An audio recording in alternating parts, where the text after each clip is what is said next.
Hello, beautiful people. I am Mr. E.Green, the man in the green shoes, and this is 5 things I wish someone told me when I first started with Authority magazine. Let's go. So number 1, I wish someone would have told me that credit was going to be a major factor in building my career. Now, if I would have learned how to creatively utilize credit early on to get business funding for my business projects, I could have leveraged my first distribution deal to not only get my album produced correctly, but also for marketing. I think in the beginning, artists are so dependent on the label for marketing, for financing, for distribution, that when you come to the table, you have nothing to negotiate with. So it's important to learn how to build your own resources, maintain a good credit score, and that way you have more control over the direction of your career. Prime example is Master P.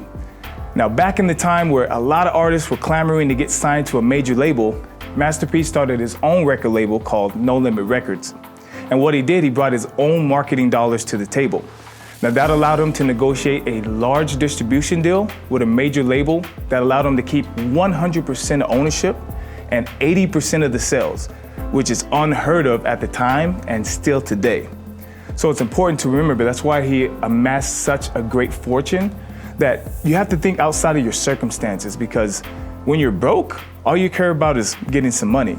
And then when you have some money, you look back and you look at a contract that you're locked into, and you probably should have never signed it in the first place. So that's just some food for thought. Number 2, I wish someone would have told me that the game is all about metrics. When you look at the industry from an artist point of view, it's all about the art. But when you look at it from a business point of view, it's all about metrics. You know, what songs are on the chart, how many units, how many streams, how many views. Our entire world is built around metrics. So when you learn how to leverage those metrics, you can make them work in your favor. Prime example is Mustafa. Now, most people don't know him as an actor, which he is. They know him because he's an internet sensation. He basically would jump out of his car, play random music, and have a good time. And he amassed this huge following. So what he did, he leveraged his metrics to make a song. As a matter of fact, they made 2 songs, and they both went platinum. How? Because he leveraged his platform, right? And he just plugged in his songs. So what I'm getting at here is every stream, every view, every like, every comment, figure out where you're getting them from, pour some gasoline on the flame with marketing, and basically ride the wave.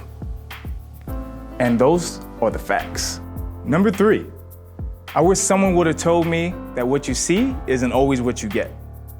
Now, when you first start out in the industry, right, you're attracted to the fame, the money, all the cool stuff that comes with making it. What we don't realize is there's a lot of stuff that comes with making it. And when you don't know and you get exposed to it, you have to make a decision on how you're gonna make it, right? And so when you figure that out and you look at today's market, there's so many different ways that you can get involved and make it in the industry. So you just can't be set on one way. And if you're willing to pivot, you're like your own GPS, right? You just gotta know where you're going. Prime example is my man Bruno Mars. Now, we all know and love his music, but in the beginning, he started out writing songs for other artists. And then what he would do is then he would feature on other artists and other popular artists' songs, right? And eventually, that allowed him to get on his own album and become the chart-topping artist that we know today. So basically, if you're not so set on one way of how you're gonna make it in the industry, because it's never black and white, you can eventually get to the treasure, and you know what I'm talking about from there. Number 4, I wish someone would have taught me early on about sponsorships. Now, sponsorships are another good source of revenue, not only for athletes, but for artists as well. And if we can learn how to leverage sponsorships, it'll open up so many more doors. We just have to build our brand alongside other brands. Prime example is my man 50 Cent and his deal with Vitamin Water. So they approached him and offered him cash to help build the brand. And instead of taking cash, he took equity. He helped him build it up. A couple years later, Coca-Cola came and bought them out, and 50 Cent's side was a healthy multi-million-dollar check. So you can build wealth in multiple ways when you learn how to leverage sponsorships. So you just have to make sure that you're bringing value and that you can help a company's bottom line sign the dotted line. And there you go. Or is it a straight line? You get the point. All right, number 5. I wish somebody would have told me that life isn't fair, but success leaves clues. Now, I think as artists and entrepreneurs, we get so focused on trying to be fresh and do something new that we forget that the wheel's already been invented. Now, you can come up with ways to make the wheel better or different ways to use it, but you don't have to start from scratch if you use the original blueprint. Prime example is my man Puff Daddy, AKA Sean Combs, AKA Love.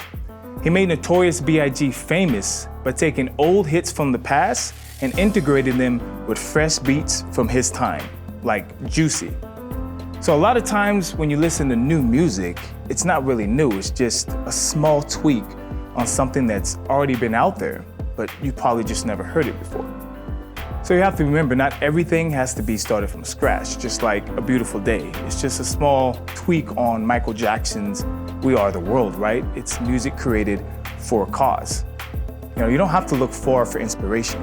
You just have to make sure that the people can hear you in your work, because we all want our own identity. And there you have it, 5 things I wish someone told me when I first started. So just remember, learn from the past, build for the future, but live in the moment. Mr. E.Green, the man in the green shoes, signing out. Make sure you check out our song, A Beautiful Day. Click the link, and remember that everyday breathing is a beautiful day.